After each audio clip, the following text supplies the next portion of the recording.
Hey everyone, Mr. Sujano here, your source for gaming, tech, emulation, and open source news. Let's get started. Alright, to kick things off, we're talking about PlayStation 4 emulation with ShadPS4, and ShadPS4 keeps getting better and better. In fact, there's some footage of some games up and running that you might be interested in. So John God Games Emus has a brand new video up showcasing the Order 1886 in-game. I would argue that it's not really playable with this frame rate, probably in the single digits. But at the same time here, it is up and running and booting. And that is a very good sign. Let me know your thoughts about this one in the comments below. They're both currently using 0.10.1 of ShadPS4, which is currently a work in progress. I know a lot of people were excited with ShadPS4 when it started booting Bloodborne, and then when it started running Bloodborne very well, a lot of people were very surprised and also, again, very excited. And I'm assuming a lot of people are going to be excited about this too. And speaking about exciting stuff, next up we're talking about Sega Saturn emulation with Ymir, or subscribe to Mr. Sujano depending on how you wanted to pronounce that. Anyways, Ymir just got a brand new update. So at the time of filming, Ymir version 0.1.6 is the latest update. And they say here, this update, just like the previous releases, brings a ton of compatibility fixes, more performance improvements, and a handful of new features to play with, including vertical display mode, a basic notification messages system, improved frame pacing stability in full screen mode, and emulation speed control. This is the biggest release yet, with over 80 changelog entries and the most bug fixes of every release so far. Now, as for the performance improvements, they say here, combined, these optimizations contributed to an overall emulation performance improvement of 5 to 10% on average, and in some cases as high as 25%. And there is quite a bit in this changelog. It's highly technical, but also very easy to understand. In my opinion here, Ymir is coming in hot in the Sega Saturn emulation space and really making a big splash in a very short period of time. In terms of compatibility, they have a brand new compatibility list as well. And if you're interested in this and wanted to learn more about it, like everything we talk about, links are in the description below right at the bottom. I don't hide my sources. Ymir is 100% free and open source. And speaking about relatively new stuff, next up we're talking about Manic EMU, which is a relatively new multi-system emulator on iOS, and just got a brand new update. So at the time of filming, version 1.5.3 of Manic is the latest update, and this one I would say is nice if you're interested in compatibility. They say they've added Virtual Boy support, added NDS WFC functionality for online gameplay, added NDS BIOS configuration and home menu access, added a new NDS GBA slot 2 feature, insert GBA ROMs to unlock Easter eggs and transfer data. And there's also some fixes and even more. And still speaking about emulation stuff, next up here we're talking about ROM or ROMM or something else. I can't quite put my finger on it. Anyways here, ROM is a beautiful, powerful, self-hosted ROM manager. Just got a brand new update. So at the time of filming, version 4.0.0 Hashed Edition is the latest update. And this one, in my opinion, is a very big update. They say it's here, it's real, and it's awesome. 4.0.0 is our most feature-packed release yet. Now, before we go over the changes here, I think this is worth pointing out. This release fixes a critical authenticated arbitrary file write vulnerability in all API endpoints that accept uploaded files, which can lead to remote code execution on the system. All previous versions are affected. All users should update immediately to this version. So as for the changes and new features, they've added in hash-based metadata matching. They say that this feature allows you to match your ROMs against hash databases, like No Intro, Redump, and 2sec. Additionally, it's now compatible with the Launchbox Games database. They say it's a privacy-friendly option for users who want to import metadata without relying on online APIs. And on top of that, Steam Grid DB is now available during scans, and they say that ROMM will prioritize high-quality cover art from Steam Grid DB for both matched and unmatched games. And on top of all of that, there's a brand new Android companion app, and they say here the app allows you to browse, manage, and organize your retro gaming collection directly from your Android device, as well as download games to it. The The app is not yet available in Google Play. And at the time of filming, the latest version of the companion app is version 1.0.4, and just like ROMM, it's 100% free and open source. And in addition to all of that, instead of saying on top of that again, I mean, this is a big update. There's been some minor changes and fixes as well. I would say this is a huge release for ROMM. Moving on, and we're switching from ROMs to emulators and talking about Nintendo Switch emulation with Eden. And Eden here has a brand new website, and the website looks pretty flashy. Now, for those who may be unaware, Eden says that they are the world's most popular open source Nintendo Switch emulator, forked from the Yuzu emulator and started by former Citron developer Camille and the Eden team. Now, at the time of filming, the latest release for Eden is version 0.0.2, which is a pre-alpha. And this was released back in May. Now, I'm not going to lie here. I am very curious to see what happens with Eden moving forward. I mean, there has been some controversy surrounding this emulator, and we've talked about it in previous videos. And this one does seem like it has the potential to be one of the stronger Yuzu and Ryujinx forks out there. Now, I'm not knocking Eden here, and I want to point that out, but at the same time, I've seen a number of Yuzu and Ryujinx forks pop up that didn't really offer a whole lot over Yuzu and Ryujinx. I've seen a lot of forks just change the UI, introduce new UI and look and feel options, maybe have a flashy website, and that's really about it. But in terms of raw performance and compatibility, I haven't seen really anything exponentially better than Yuzu and Ryujinx. And I'm wondering here what Eden will end up accomplishing. And speaking about progress, next up we're talking about Stop Killing Games. And Stop Killing Games continues to make massive amounts of progress.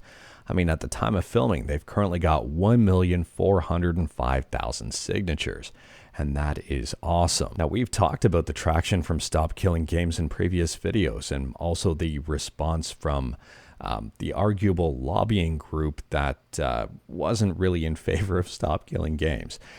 Anyways here, I guess the Ubisoft CEO was asked about Stop Killing Games during a shareholder meeting. And based on VGC, here's the quote. Regarding the petition, we operate in a market, and whenever we release a game, we provide a lot of support for that game. We also provide a lot of services to make sure the game is accessible and remains playable 24/7. So we provide information regarding the game and how long the game can be played.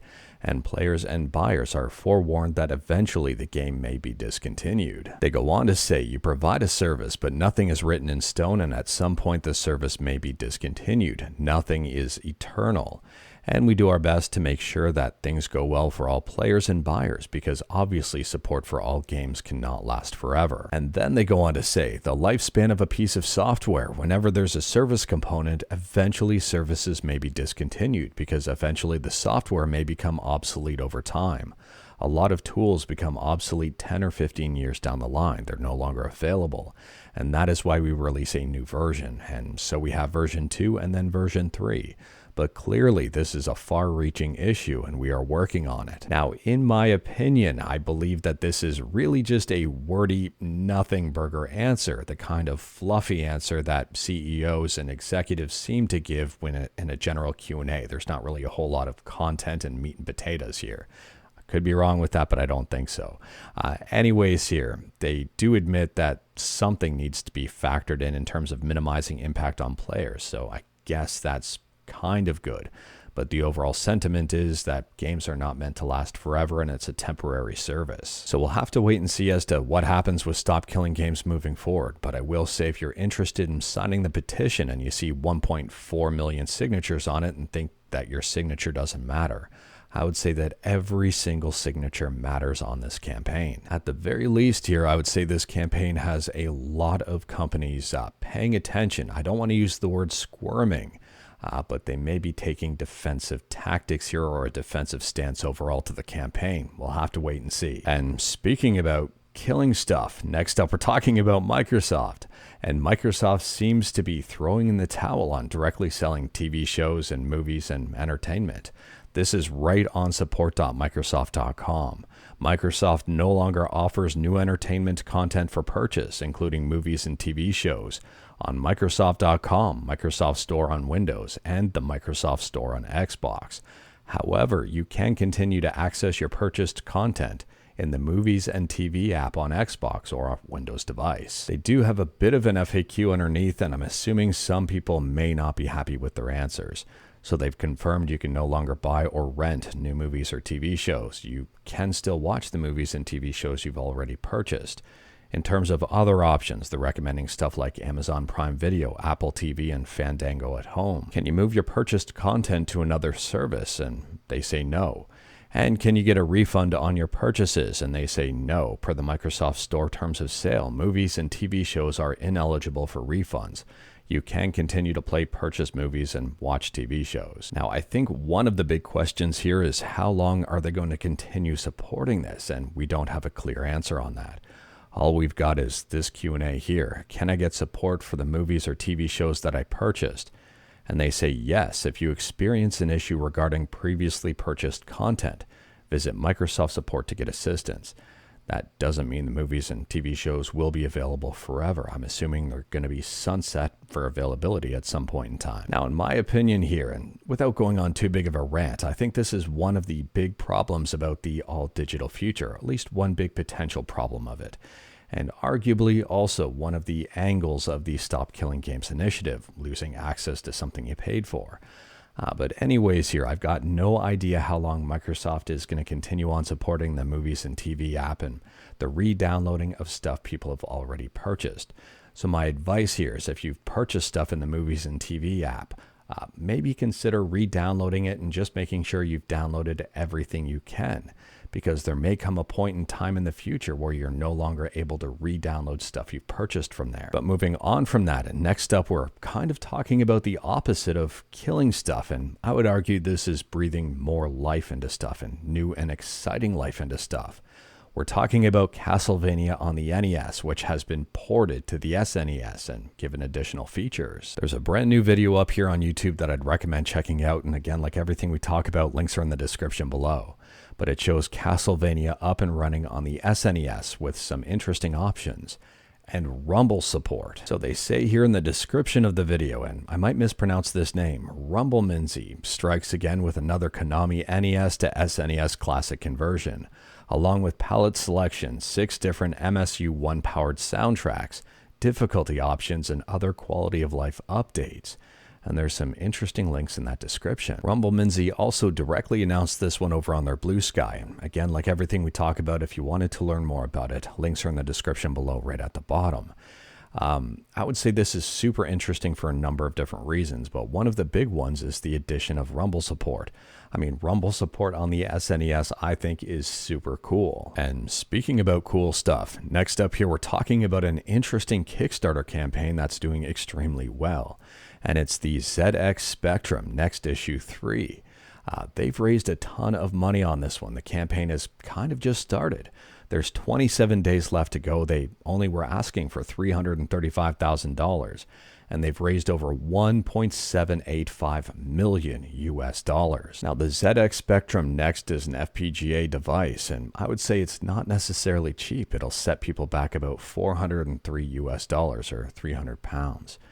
And taking a look here, you can just get the board itself for about $240 US dollars or 180 pounds. So they say here that this is a 3rd generation device, and taking a look at it, I'm not going to lie, it does look pretty cool, and obviously a lot of people are interested in it.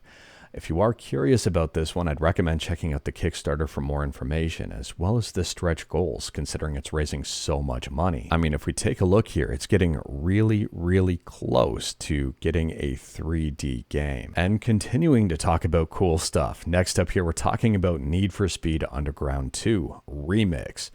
And there's a brand new update here, version 0.4, you might be interested in if you're a fan of Need for Speed Underground 2. So Underground 2 Remix is a mod that helps bring the graphics to more modern standards, and I would say makes NFS Underground 2 look really, really good.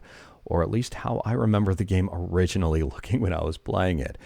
Either way here, I'd recommend checking out Uncle Burrito's video, and they've also got a link to ModDB where the mod is hosted. And continuing to talk about cool stuff, last up here, we're talking about GIGASWORD. GIGASWORD is an upcoming game that just got a release date. The release date is October 2nd.